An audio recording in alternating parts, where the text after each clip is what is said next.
buenos días. Buenos días. Nos da mucho gusto que nos acompañen diplomáticos, autoridades de países europeos que están ayudándonos para el rescate de piezas arqueológicas, piezas que pertenecen al patrimonio de nuestra nación y que con la colaboración de autoridades de Italia, de Francia, de Alemania, de otros países, pues se están recuperando, repatriando.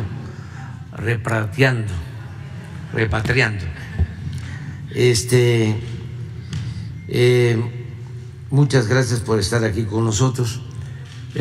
Antes de empezar con la información que tiene que ver con esto de las piezas arqueológicas y también con la información sobre la salud, quiero informar algo muy lamentable, muy triste. Anoche, como a las 9:30 de la noche, se produjo pues un incendio en un albergue de migrantes en la frontera, en Ciudad Juárez, y tenemos hasta ahora como informe que perdieron la vida 39 migrantes. Esto tuvo que ver con una protesta que ellos iniciaron a partir, suponemos, de que se enteraron de que iban a ser deportados, movilizados, y como protesta en la puerta del albergue pusieron colchonetas del albergue y les prendieron fuego y no imaginaron de que esto iba a causar esta terrible desgracia. Está ya el director de Migración, desde luego todas las autoridades que tienen que ver con estos hechos, y desde luego la Fiscalía General de la República para proceder legalmente.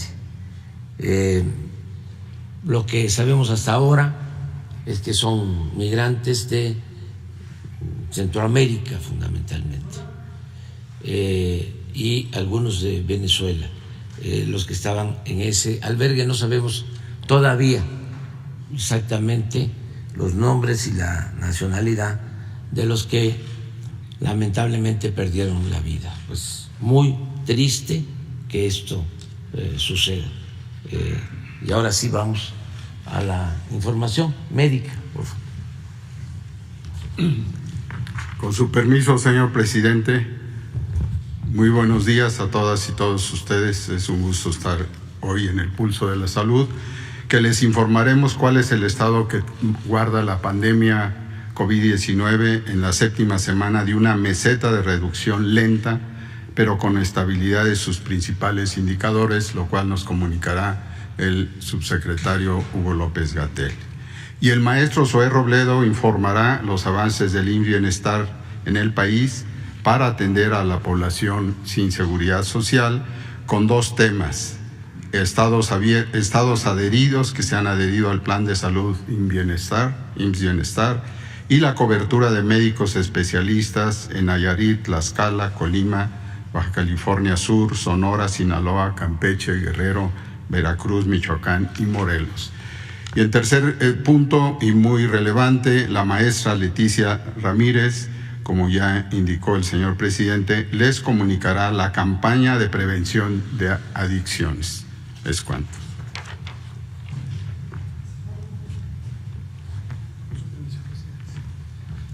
Con su permiso, presidente, muy buenos días, secretarias, secretarios, invitados, colegas. Muy buenos días todas y todos. Informo brevemente sobre estos dos temas de salud pública.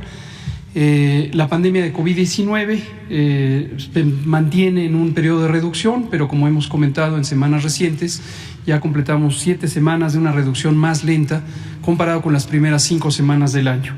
En general, se mantiene la ocupación hospitalaria en niveles mínimos de 5 y 1% respectivamente para las camas generales y camas con ventilador, y la mortalidad se mantiene en 7, en 2 dígitos, un poco por debajo de 2 dígitos del promedio diario de funciones. Seguimos con la vacunación de niñas y niños de 5 a 11 años de edad. Y lo segundo es muy puntualmente una felicitación al gobierno de Argentina, a su presidente, a su ministra de Salud, la doctora Carla Bisotti, porque ayer establecieron la prohibición absoluta de importación, exportación, venta, comercialización, traslado y publicidad, propaganda y patrocinio de los productos de tabaco, los vapeadores, los cigarrillos electrónicos, siguiendo una medida semejante a la que hicimos en México el año pasado y que se está convirtiendo en una tendencia de salud pública en la región y posiblemente en el mundo. Gracias. Muchas gracias, si me permite, señor presidente. Muy buenos días a todas y a todos. Vamos a informar sobre el avance que ha tenido el programa IMSS Bienestar, esta nueva institución para la atención de población sin seguridad social. Así se ve el mapa actualmente, con 11 estados que ya tienen implementado el programa, que ya están transitando las unidades de salud de los gobiernos de los estados al IMSS Bienestar, 2 estados más en donde estamos en proceso, Zacatecas y San Luis Potosí, y 8 estados que son nuestro objetivo para el segundo trimestre de este año, además de 3 estados más que entrarán a partir de julio. Si podemos ver la siguiente, en nuestro país tenemos 66.4 millones de mexicanas y mexicanos que no tienen con ninguna cobertura de seguridad social, que son atendidos por los gobiernos de los estados que están transitando hacia IMSS Bienestar. Empezamos con un programa que tenía 11 millones de personas atendidas, 17% del total de la población sin seguridad social. Al cierre del 2022, en los 9 estados donde iniciamos, Nayarit, Tlaxcala, Colima, Sonora, Sinaloa, Baja California Sur, Veracruz, Guerrero y Campeche, llegamos al 33% de este universo. Posteriormente, en este primer trimestre del año, con Michoacán, Morelos y ahora San Luis Potosí y Zacatecas, llegamos al 39.8% de población, atendiendo a 26.4 millones de mexicanas y mexicanos. Y para el segundo trimestre del año, con la incorporación de 8 nuevos estados, Oaxaca, Hidalgo, Tamaulipas, Quintana Roo, Baja California, Tabasco, Chiapas y Durango, llegaremos al 56.5 de estos 66.4 millones de mexicanas y mexicanos, para concluir en el tercer trimestre del año con la Ciudad de México, Aguascalientes y Puebla, con lo que llegaríamos al 68.1%. La siguiente, por favor. Uno de los temas más desafiantes de este proceso ha sido conseguir los médicos y médicas especialistas que se necesitan para este modelo de atención.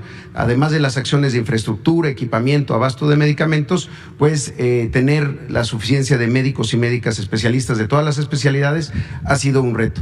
Aquí vemos, por ejemplo, el estado de Nayarit. Antes de la implementación, todo el estado tenía 226 médicos especialistas, hoy tiene 526, nuestra meta es llegar a 550. Y también vemos cómo estaba el abasto. En 35% de recetas surtidas en el estado, hoy tiene 99%. En la siguiente vamos a ver el estado de Tlaxcala. Al inicio de la implementación tenía 289 médicas y médicos especialistas, hoy tiene 519, que es la totalidad de los que necesitamos para este modelo de atención. En el caso de Tlaxcala es un incremento del 179%. También en el abasto pasamos del 50 al 96% de las recetas surtidas. En la siguiente vemos a Colima. Al inicio de la implementación tenía 218 médicas y médicos especialistas. Para marzo del 2023 cerramos con 359, el 100% de nuestra meta. Y también en el indicador de abasto pasamos del 45 a 94%. La siguiente, podemos ver aquí Baja California Sur, con 134 médicas y médicos, que era la totalidad de especialistas que atendían a la población sin seguridad social. Hoy se tiene 241, nuestra meta es de 290, es un incremento del 179% de médicas y médicos especialistas, y pasamos en el abasto del 65 al 99%. La siguiente, tenemos acá Sonora, con 419 médicas y médicos antes del inicio de la implementación del programa de bienestar. Hoy tenemos 667, tenemos que llegar todavía a 866, es un incremento del 62%. Sonora tenía una condición muy apremiante respecto al abasto de medicamentos, con un 20% registrado de recetas surtidas completas, hoy tiene el 98%. La siguiente es Sinaloa, donde tenemos 585 médicas y médicos, como iniciamos el plan. Hoy tenemos 800, tenemos que llegar a 926, pero ya tenemos un avance a 800 médicas y médicos. En Sinaloa es un avance del 159%. También en el abasto de medicamentos pasamos de 39 a 96%. El siguiente estado, por favor, que es Campeche, tenía 94 médicas y médicos en los hospitales. En estos 11 hospitales se atendían con 94 médicas y médicos especialistas. Hoy tenemos 270. Tenemos que llegar a 316, pero ya es un incremento del 130%. También en el abasto de medicamentos pasamos del 65% al 98% de las recetas surtidas. Adelante. En Guerrero, un estado tan grande, tenía 601 médicas y médicos especialistas. Hoy tenemos 782, es uno de los estados donde tenemos que hacer un esfuerzo en los siguientes meses para llegar a los 1,033 que se necesita para atender en estos 42 hospitales. Y en el abasto de medicamentos pasamos del 57 al 86%. En la siguiente, por favor, tenemos a Veracruz con 350 médicas y médicos al inicio de este proceso. Hoy contamos con 609, nos faltan todavía 100 para llegar a los 709 que necesitamos para la atención de todas estas 37 unidades de segundo nivel. El abasto pasó del 61 al 80%. Y Michoacán, con 536 médicas y médicos al inicio de la implementación, que ya pasamos a 839, que es la meta que necesitamos en Michoacán. Pasamos del 80% de surtimiento de recetas al 96%. Y finalmente Morelos, en donde tenemos 402 médicos al arranque, llegamos a 479. Sin embargo, Morelos se refiere solamente a 4 hospitales. Ahora estamos incorporando 9 más, que nos va a mover el indicador. Esto sí ha sido gracias a diferentes estrategias, a convocatorias desde el año pasado, nuevas convocatorias, los médicos cubanos, la rotación de los residentes de último año en las especialidades troncales y nuevas contrataciones que se han hecho para llegar a un total de 4,704 médicas y médicos en estos estados. Ahora que vamos sumando más estados, vamos a tener una mayor necesidad, pero se están abriendo otras convocatorias y nuevas estrategias para contar con todos los médicos en todos los hospitales, en todos los turnos y en todas las especialidades. Tenemos un video de la recepción que tuvimos recientemente en algunos de los estados y con eso concluimos. Uno de los grandes desafíos del Plan de Salud IMSS Bienestar es contar con los médicos y médicas especialistas que requieren los hospitales que atienden a las personas que no cuentan con seguridad social.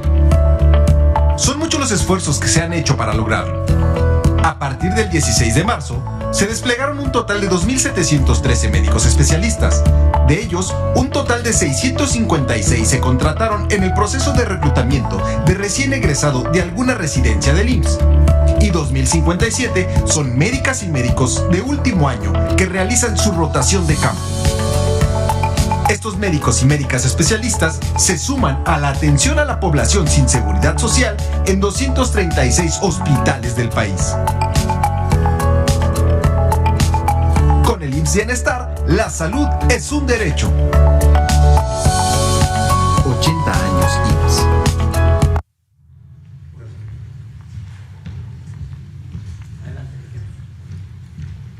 Buenos días, señor presidente. Buenos días a todas, buenos días a todos. Qué gusto saludarles. Desde la Secretaría de Educación Pública, en coordinación con la Secretaría de Salud, Comunicación Social de Presidencia y la Jefa de Gobierno de la Ciudad de México, estamos impulsando una campaña en contra de las adicciones, enfocada principalmente a adolescentes y jóvenes de educación secundaria y media superior. ¿En qué consiste la campaña? En informar, en atender, en promover, en buscar evitar el consumo de drogas, sobre todo en alumnos y alumnas de secundaria y educación media superior. A nivel de la... Muchas gracias. A nivel del sistema educativo nacional, tenemos aproximadamente 6.200.000 estudiantes en secundaria y 5.300.000 estudiantes de educación media superior. Este es el universo que vamos a atender en escuelas públicas y privadas. ¿En qué consiste la estrategia? Es una estrategia de acciones en el aula y de campaña de información. Las acciones en el aula son intervenciones de docentes dentro del salón de clase durante 3 días a la semana como mínimo, sino todos los días de la semana, en donde permanentemente un tiempo de 10 a 15 minutos estarán informando a los alumnos y a las alumnas de los daños que causa el consumo de drogas. Hay algunas asignaturas donde se puede llevar a cabo de manera natural este tema. Sin embargo, todas las asignaturas que se dan tanto en secundaria como en educación media superior pueden ser consideradas para atender el tema de no al consumo de las drogas. Ahí tendremos una campaña de difusión. ¿Con qué contamos? Contamos con materiales como estos. Es un tríptico, ¿sí?, que estaremos pegando en cada una de las escuelas de educación secundaria y de media superior, con infografía y cuestiones fundamentales de qué contienen las drogas. En este caso es el del fentanilo.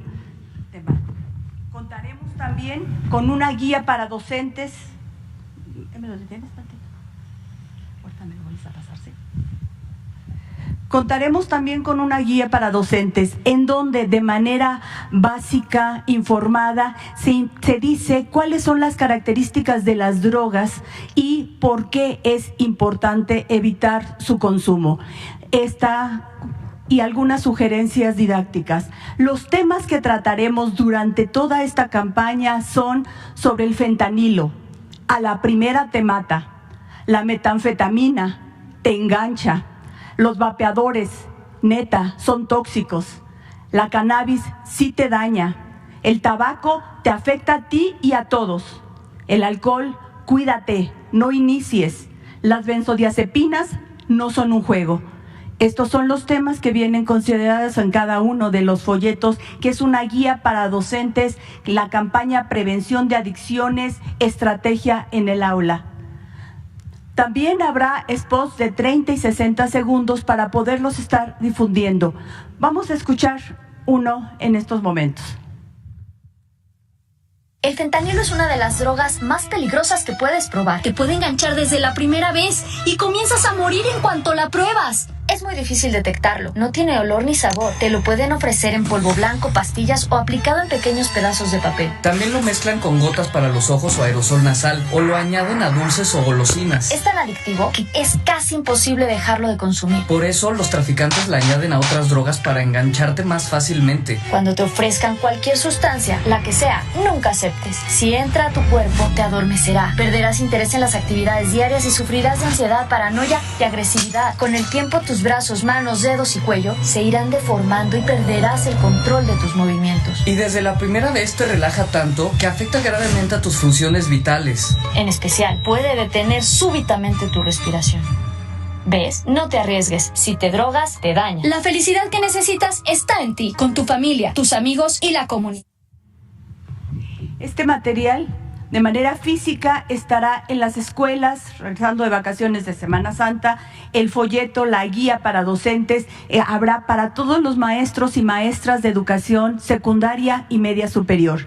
Pero si alguna de las personas quisiera tener esta información, desde el día de hoy en esta página se puede encontrar los videos, el cartel, el folleto, en donde estamos solicitando que todos, de manera conjunta, saquemos adelante esta campaña de si te drogas, te dañas. A partir del 17 de abril, en todas las escuelas estaremos hablando de estos temas. A las maestras y maestros les estamos pidiendo que en el próximo Consejo Técnico Escolar, que será el día 31 de marzo, donde discuten temas educativos, planteamos que por favor consideren el tema de si te drogas, te dañas. Gracias.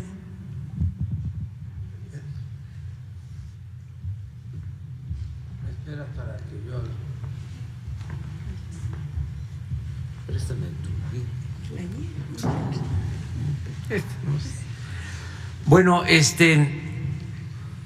muy importante hacer un llamado a las maestras, maestros, directores, directoras de las escuelas secundarias, de las escuelas de nivel medio superior, las preparatorias, colegios de bachilleres, para que nos ayuden en esta campaña. Desde luego, son los maestros y también padres de familia. Hay necesidad de informar a los jóvenes, a los adolescentes sobre el daño que ocasionan las drogas, sobre todo las drogas sintéticas, químicas, como el fentanilo, que son muy dañinas por la adicción y por la destrucción que causan. Llevan muy rápido a la muerte a los que consumen estas drogas, y no hay información suficiente. Siempre hemos hablado de que lo que existe, lo que se da a conocer en los medios de información, sobre todo en series, es toda la apología de la delincuencia organizada, del narcotráfico, las series sobre los capos del narcotráfico y cómo pintan todo color de rosa, hacen muy atractivo todo lo relacionado con la delincuencia organizada. Son residencias, son muchachas, muchachos guapos, ropa de marca, alhajas, carros último modelo, poder. Eso es lo que se difunde. No hay en México y no hay en el mundo información sobre la otra cara de la moneda, lo que ocasionan las drogas, como en 6 meses ya andan como zombies y poco después pierden la vida muchos jóvenes. Es lamentable porque es un asunto profundamente humano lo que está sucediendo en Estados Unidos, donde por fentanilo fallecen 100,000 personas, sobre todo jóvenes, al año. 100,000. Nosotros hemos podido resistir a ese flagelo por nuestras culturas, por nuestras tradiciones,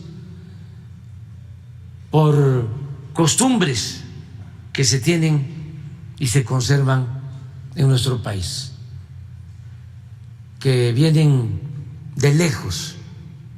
por las profundas raíces culturales que se tienen, lo que heredamos de las grandes civilizaciones que florecieron en nuestro país. Esto y todavía de más antigüedad, hablamos de miles de años de cultura en nuestro país. Y todo eso pues nos permite tener una idiosincrasia muy especial que nos ha protegido. Las culturas de México son las que nos han protegido siempre de todas las calamidades y por eso hemos podido salir adelante.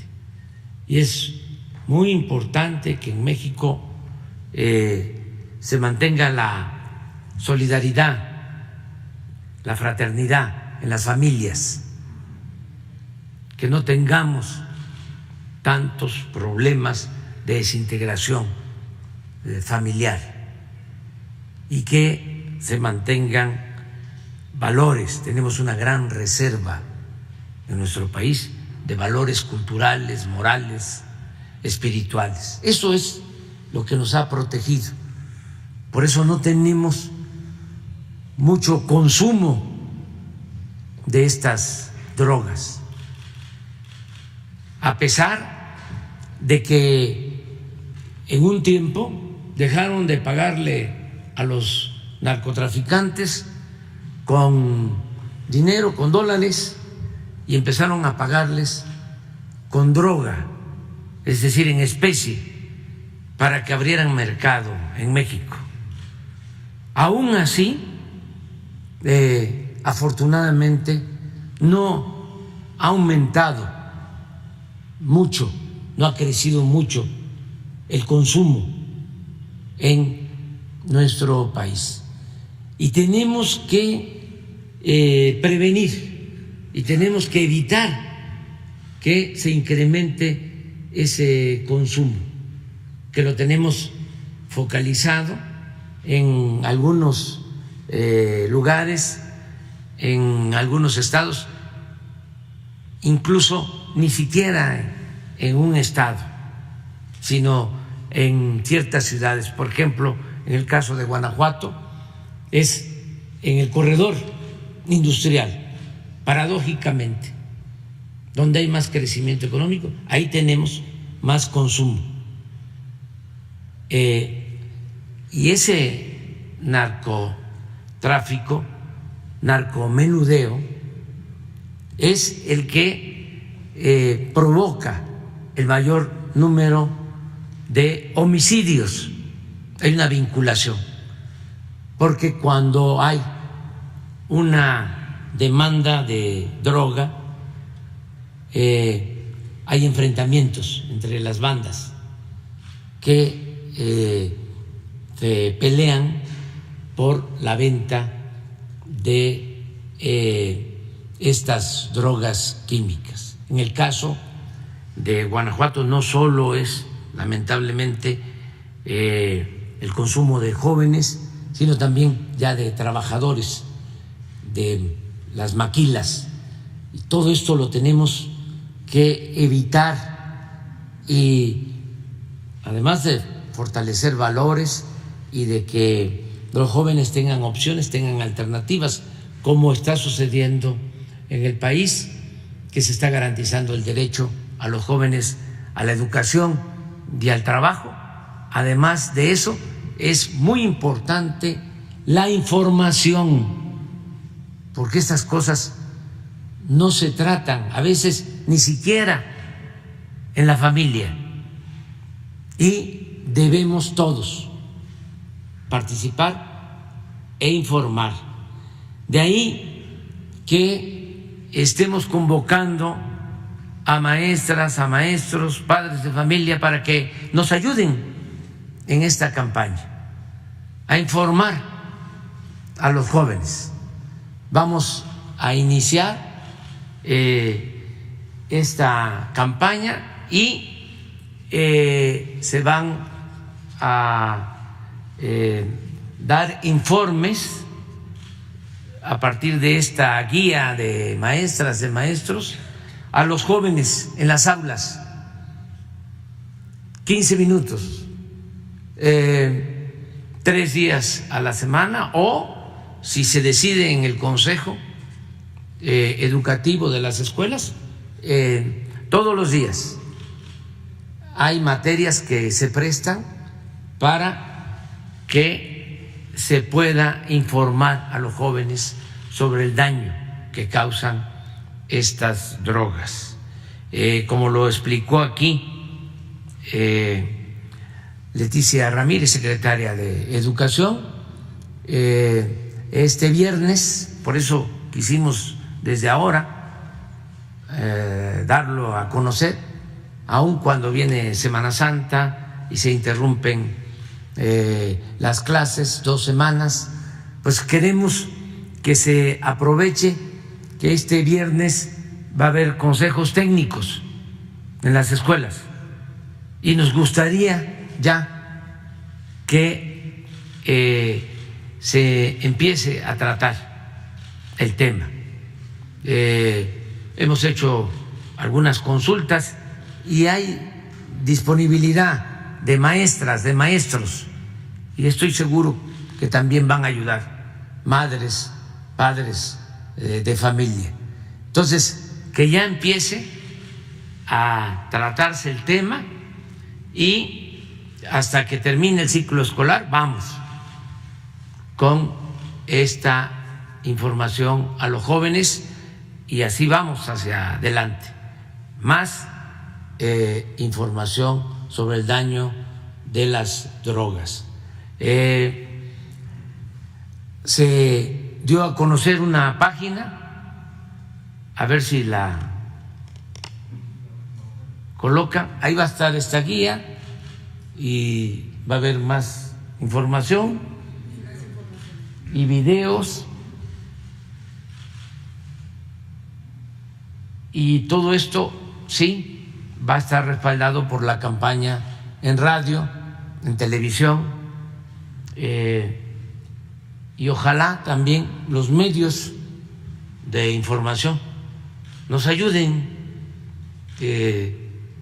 haciendo este servicio social, porque no hay información sobre el daño que causan las drogas.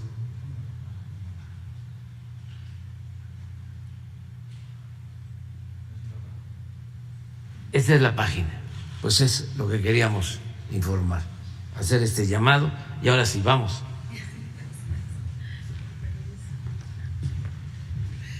Muchas gracias, presidente, por permitirnos hablar de estas buenas noticias que provienen justo de estos lugares donde usted siempre hace referencia a la reserva de valores culturales, a las raíces culturales que se han defendido, que están vivas, que han resistido, y es de donde proviene este extraordinario patrimonio cultural. Al inicio de esta administración no solamente se puso en el radar la recuperación del patrimonio, sino como ha hecho el presidente en todos estos años, se está recuperando la dignidad de nuestro país. Estas piezas de las que vamos a hablar el día de hoy son parte de un esfuerzo que comenzó a inicios de esta administración de manera muy contundente con nuestros hermanos italianos, con el Cuerpo de Carabinieri de Tutela del Patrimonio Cultural aquí presente y representado. Desde el inicio de esta administración nos llamaron para entregar 594 piezas históricas, y ahí comenzó esta extraordinaria historia. Las piezas que hoy tendremos el honor de que el vicecanciller Giorgio Silli, aquí presente a nombre del gobierno italiano, van a entregar al presidente de México, es un ejemplo de cómo se fortalecen estos puentes culturales y cómo la restitución y la repatriación de bienes culturales es fundamental. Algunas de estas piezas fueron decomisadas por el Cuerpo de Carabinieri de Tutela del Patrimonio Cultural el 16 de septiembre del 2021, mientras estábamos conmemorando aquí los 200 años de independencia.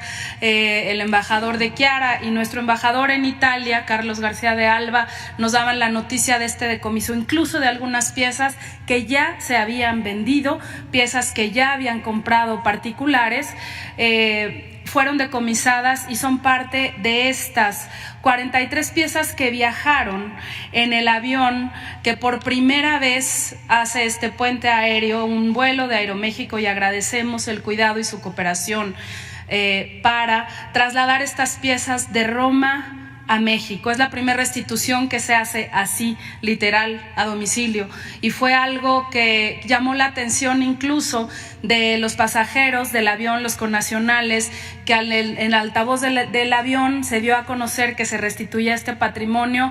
Pues hubo júbilo, aplausos y mucho orgullo por recuperar lo que había salido de manera ilícita. A raíz de todos estos esfuerzos, lanzamos una campaña que se llama Mi Patrimonio No Se Vende. Tenemos el extraordinario apoyo permanente de la doctora Beatriz Gutiérrez Müller, que nos ha ayudado a dar un eco muy grande a esta campaña, que ve sus resultados. Tenemos al momento 11.505 piezas repatriadas en nuestro país, un hecho histórico en esta época. Queremos agradecer porque ha despertado la conciencia de gobiernos, de administraciones en otros países, de museos, de ciudadanos que por alguna razón tenían este patrimonio en su casa, quizá lo heredaron y toman conciencia que no les pertenece.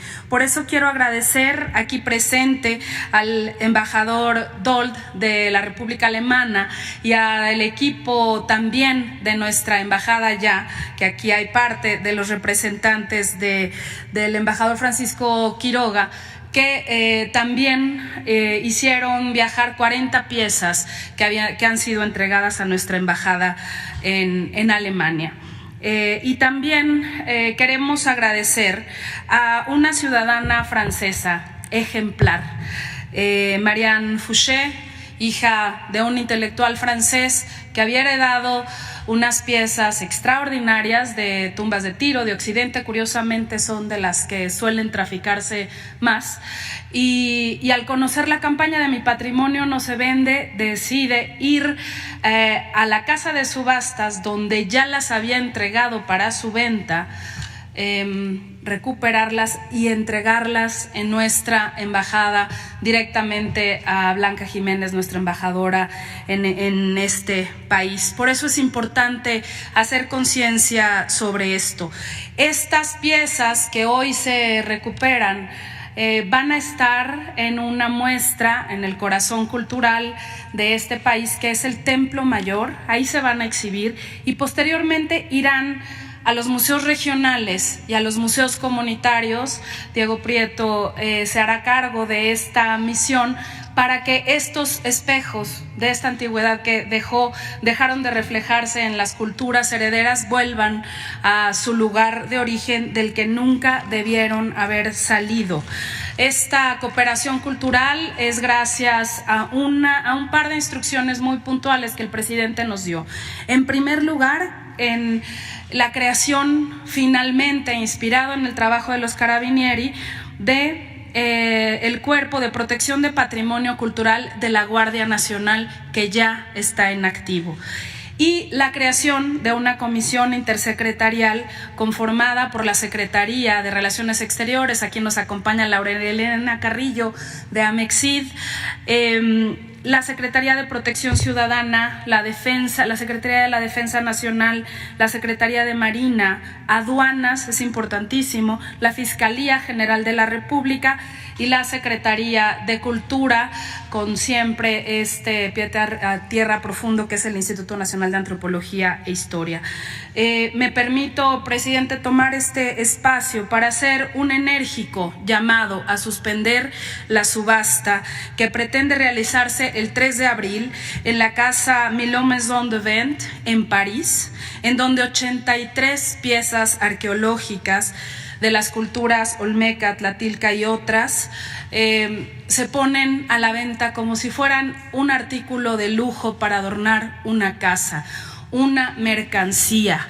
Hacemos un enérgico llamado para que esta subasta se detenga, para que los posibles compradores pongan sus ojos en el arte de los pueblos actual.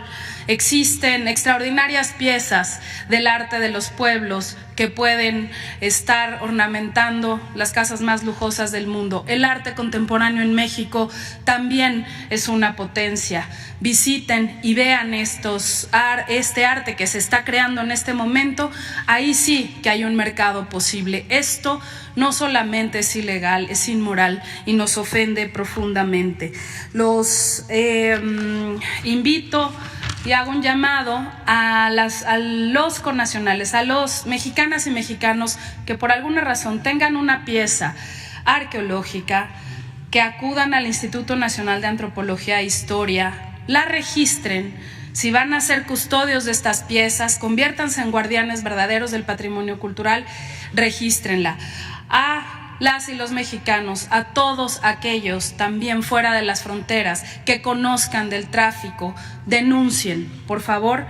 Y por último, sumarse a la campaña con toda contundencia de Mi patrimonio no se vende, se ama y se defiende, aquí y fuera de las fronteras. Si me permite, presidente, hay un pequeño video y posteriormente el vicecanciller Sili hará entrega simbólica de este patrimonio que regresa a su lugar de origen, de vuelta al origen de donde nunca había haber salido. Gracias. Con la iniciativa del presidente Andrés Manuel López Obrador, el Gobierno de México realiza un esfuerzo extraordinario para proteger y recuperar lo que a los mexicanos nos pertenece, los tesoros culturales que nos dan identidad. Al constatar que el patrimonio mexicano extraído de manera ilícita es subastado y ofertado en distintas partes del mundo como artículo de ornamento, la Secretaría de Cultura arrancó una enérgica campaña: Mi patrimonio no se vende. Este fuerte llamado ha despertado la conciencia de gobiernos, coleccionistas privados y público en general en diferentes ciudades del mundo. Con estas acciones se han logrado cancelar subastas y el retiro de varios lotes en galerías y subastadoras internacionales. Hasta el momento, se ha conseguido la recuperación de más de 11.500 piezas arqueológicas e históricas. Solo por mencionar algunos ejemplos, el gobierno de Estados Unidos de América entregó a México una figura de San Antonio de Padua recuperada por el FBI en Texas.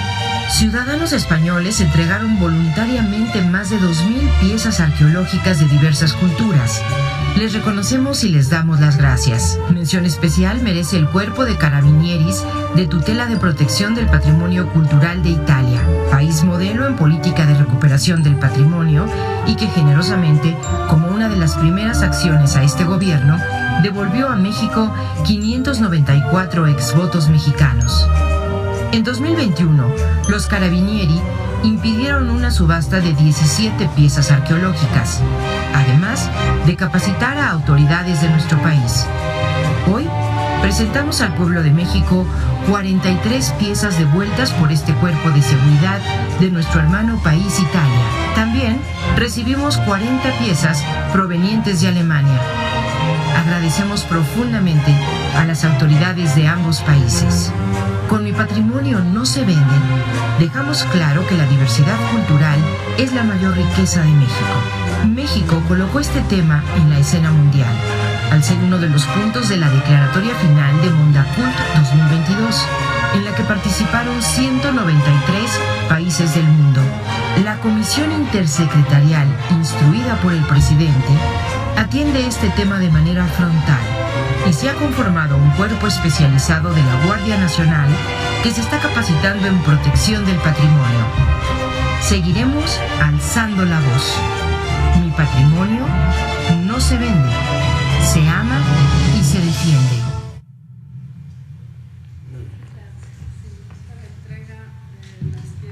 Buenos días, señor presidente. Encantado. Bueno, en el ver este video me ha venido la carne de gallina. Es maravilloso, ¿verdad? Deseo agradecerle, señor presidente, por la invitación para participar a esta importante conferencia de prensa dedicada a la recuperación del patrimonio cultural mexicano sustraído ilegalmente. Le dirijo también un saludo especial a la secretaria de Cultura Alejandra Frausto, que en días pasados tuvimos el honor de hospedar en Italia, fortaleciendo aún más los lazos entre nuestros países, a los que nos gusta llamar dos superpotencias culturales. La cooperación bilateral vive un momento especialmente feliz. Recientemente realizó una visita a México el comandante general de los Carabinieri, el general Teo Luzzi, que permitió profundizar nuestros vínculos en el sector de la protección del patrimonio cultural con nuevas iniciativas de capacitación de la Guardia Nacional y del INAH. El general Luzzi anunció además la histórica apertura en la Ciudad de México de una agregaduría militar de Italia que será encabezada por un oficial de los Carabinieri, lo que se reflejará también en nuestra cooperación cultural.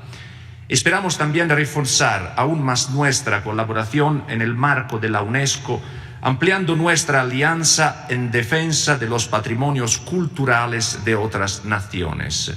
Italia, así como México, está profundamente convencida que el patrimonio cultural constituye una parte integral de la identidad de toda nación. Nos reconocemos perfectamente en el eslogan acuñado por su gobierno: mi patrimonio no se vende, se ama y se defiende. Es importante subrayar que esta es únicamente la última de una serie de restituciones que se han realizado en los últimos 5 años, que han permitido devolver a México más de 1.000 piezas ilegalmente exportadas hacia nuestro país. Y seguro no será la última devolución. Este extraordinario resultado es el fruto, por un lado, de la notable capacidad y dedicación de los Carabinieri, tutela del patrimonio cultural, que actúan sobre la base de una de las normativas más avanzadas a nivel mundial en materia de la lucha contra el tráfico de los bienes culturales. Pero sobre todo, un resultado de tal magnitud no se habría podido alcanzar sin la excepcional colaboración entre nuestras respectivas autoridades. Quisiera mencionar por el lado de Italia al Ministerio de Cultura y al Ministerio de Relaciones Exteriores, y por el lado de México a la Secretaría de la Cultura y a la Secretaría de Relaciones Exteriores, al Instituto Nacional de Antropología e Historia y a la Guardia Nacional. Por lo tanto, me uno al presidente y a la secretaria Frausto para felicitar una vez más a todos los actores involucrados en esta maravillosa operación que honra a nuestros países y a las extraordinarias culturas milenarias que nosotros representamos. Gracias.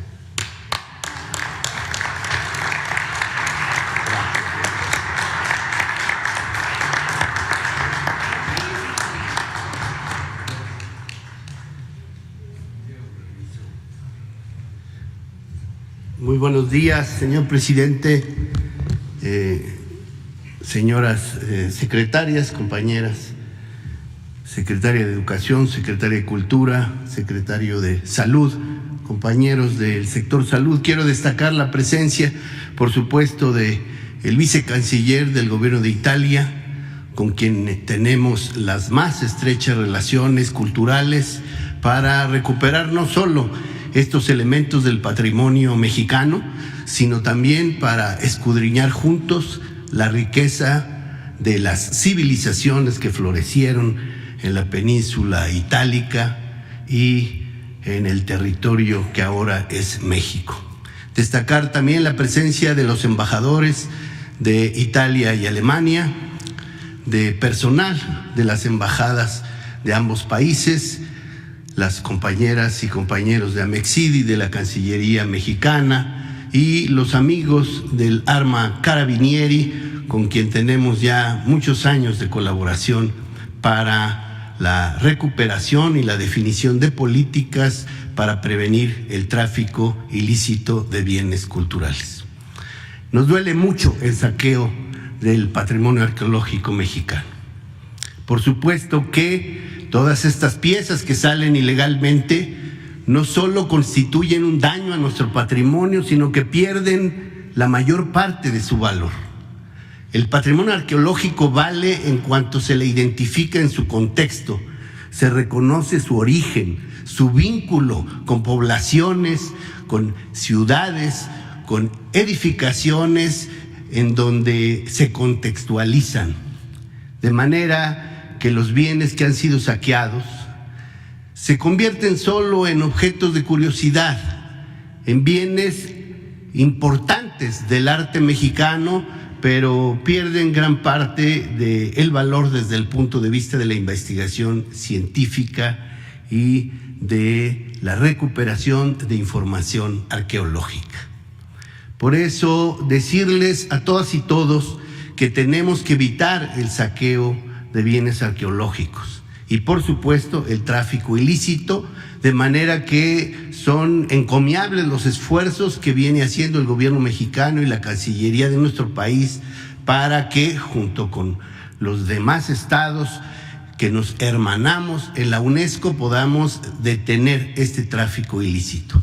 Pero también reconocer que el mayor tesoro de las culturas y civilizaciones que florecieron en nuestro territorio está en nuestro país, está en el subsuelo, está en los cuerpos de agua, está en las cavernas, en las grutas inundadas o semi-inundadas, y se está investigando cotidianamente. Como lo dijo ayer el señor presidente, podríamos pensar a México como una gran zona arqueológica. Efectivamente, alguna vez le preguntaron a Alfonso Caso, fundador del INAH, ¿cuántas zonas arqueológicas habría en México? Y les dijo una, y se llama México. Por eso, decirles que aún con todo el saqueo que nos duele, tenemos un inmenso patrimonio que se resguarda en el territorio mexicano y que además es reconocido por las comunidades. Por eso me parece importante el anuncio que ha hecho la secretaria en el sentido de que estas piezas pueden regresar a los lugares, aunque no sabemos exactamente de dónde provienen, sabemos de qué área cultural vienen y cómo podemos identificar la filiación de tradiciones culturales en las cuales debemos volver a contextualizarlas. Quisiera entonces concluir mi intervención presentando un video de cómo es la arqueología, es la cuidadosa excavación de los vestigios arqueológicos lo que nos permite verdaderamente poner en valor estos tesoros del patrimonio mexicano que siguen vivos en su memoria y en el reconocimiento y la identificación que de este patrimonio hacen los pueblos originarios de este multicultural país. Adelante.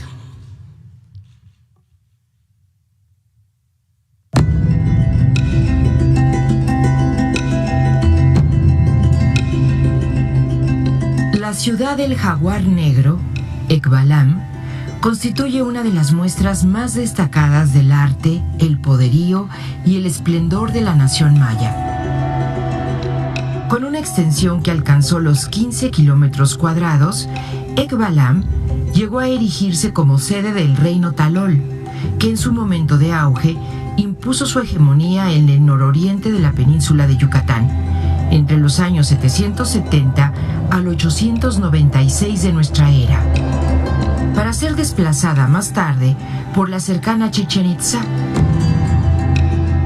Hoy, esta zona arqueológica próxima a Valladolid ha sido considerada en el programa de mejoramiento de zonas arqueológicas Tren Maya, Seba Ambalam. Los pobladores ancestrales de Ekbalam levantaron monumentales edificios de carácter religioso, político y residencial, y dominaron la escritura maya, que se plasma en estelas y relieves con inscripciones que consignan fechas, personajes, lugares y acontecimientos de los que dejaron registro puntual. El núcleo de la ciudad está formado por dos plazas principales, la norte y la sur, en las que se emplazan más de 50 estructuras, aunque solo 16 han sido restauradas y están abiertas al público. Los especialistas sostienen que esta urbe mantuvo conflictos con potencias vecinas, ya que diversos puntos de la ciudad se encuentran amurallados, como su parte principal, rodeada por 2 murallas concéntricas, además de una tercera que cruza entre los edificios principales, lo que otorgaba mayor protección a este asiento de poder. Gracias al Promesa, Ekbalam recibe una importante inversión para recuperar el esplendor de antaño, con el objetivo de poner en valor el sitio, con un proyecto integral de investigación y conservación, en el que participan arqueólogos y conservadores, así como mujeres y hombres mayas de las comunidades de Ekbalam, Junucú y Santa Rita, siempre con la idea de conjugar el pasado y el presente. Los trabajos de la temporada de campo se desarrollan en la Acrópolis, inmenso edificio de más de 32 metros de altura que originalmente debió llegar a 40. Con 6 niveles de construcción, el edificio cuenta con numerosos accesos escalonados y pasillos abovedados, ocultos a la vista, que comunican los diversos niveles constructivos. Gracias a las investigaciones iniciadas desde 1994, se han restaurado 87 cuartos, recuperando abundantes materiales y datos que permiten reconocer las características arquitectónicas y decorativas de Ekbalam, así como la información sobre el reino de Talol y sus portentos.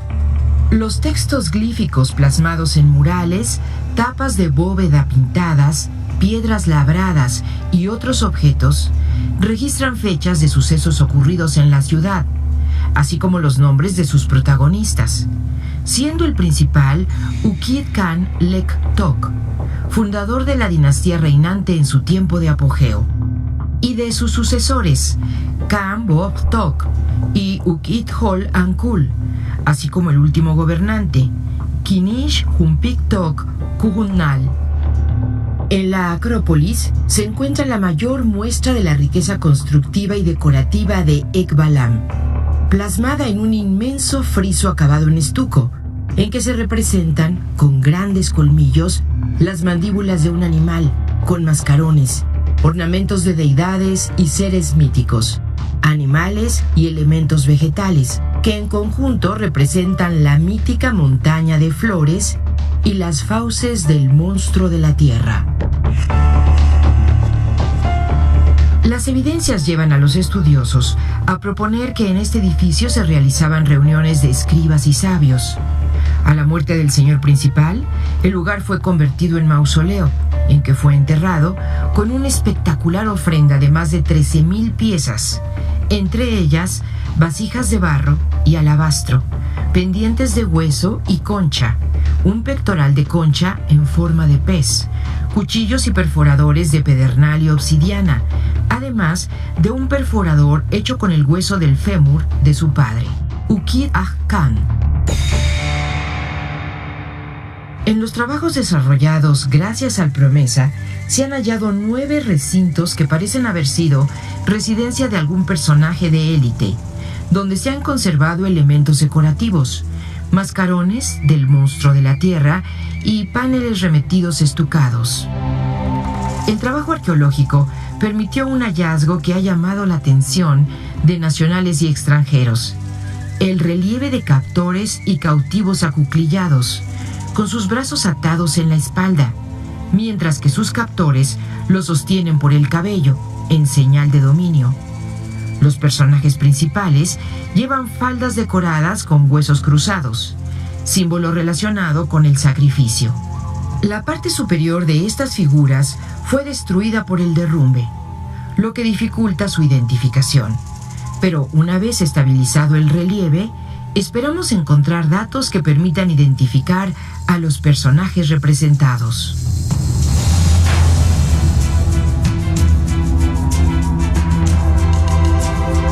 Las áreas de nuevos hallazgos serán integradas a la visita, para el disfrute de los viajeros del Tren Maya.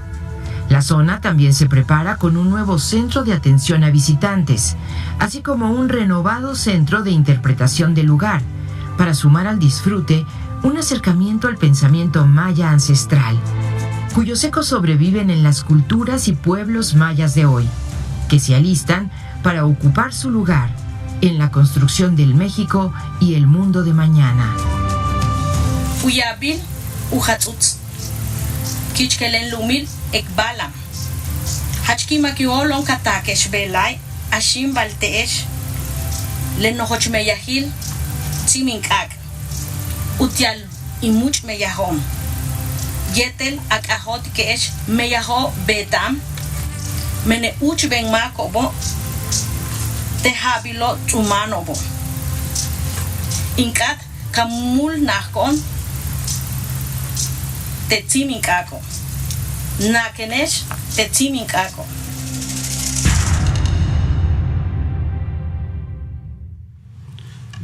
Decirles que aquí hay una muestra muy sencilla, 2 piezas de las repatriaciones que hemos logrado con la colaboración del gobierno de Italia y una con la colaboración del gobierno de Alemania. Pero el conjunto de estas piezas será exhibido en el Museo del Templo Mayor, aquí a unos pasos, para que las y los compañeros de los medios y el público en general, además también de los miembros del cuerpo diplomático, puedan apreciarlas.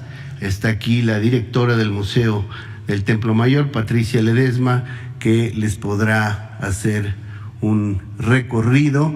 Estamos verdaderamente gustosos de recuperar estos tesoros, estas piezas tan hermosas que nos dan ahora, con su repatriación, sentido de soberanía, orgullo identitario y dignidad cultural. Gracias. Bueno, pues solo nos queda agradecer esta aportación y pedirle al vicecanciller de Italia que exprese nuestra gratitud al pueblo y al gobierno de Italia, y también a los diplomáticos, embajadores, a los miembros de Carabineros de Italia por su apoyo. Y si les parece, porque vamos ahora a abrir para las preguntas y respuestas, si les parece, nos podemos tomar una foto aquí con los diplomáticos. Por favor.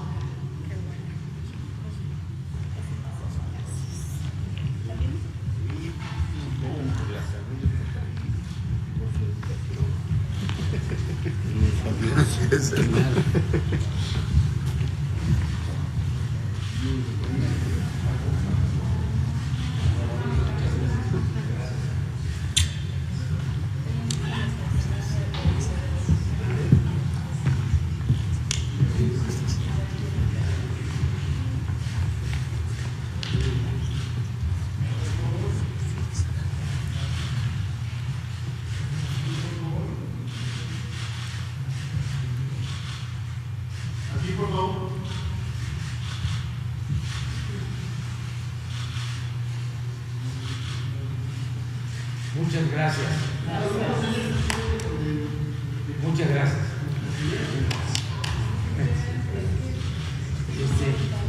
Tienen la opción de quedarse o como ustedes decidan. Si quieren mantenerse. Si quieren. Bueno, vamos.